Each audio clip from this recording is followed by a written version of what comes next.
Assalomu azizlarim.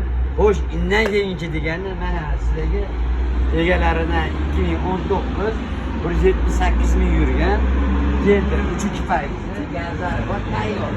Boshlarni holati so'ragan. Ichlarini olib ko'rsatdi. Oxirida narxini aytamiz keyin. Salonlari ham mana zo'r ekan.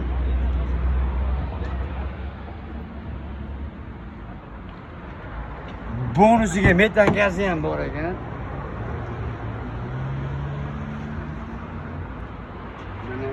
Shu holiga men hayron qoldim mana. Zapaskalari tushmagan ekan, zapaskalari. Bu mashinamizga keladigan bo'lsa, bitta krilosi kraskasi bor. Mana shu krilosi kraskasi bor. Bitta mana shu krilosi kraskasi bor. Hozirjon top-toza, yana egalarning o'zida gaplashib narxini kelishib olasizlar. Bu mashinamiz narxi 9,5 ming. Dollarga 9,5. 3D variantlari ham bor. Misol uchun o'zingizda mashina bo'lsa, olib kelinglar, aralashtirib, ustiga yo'q-yo'qini gaplashamiz.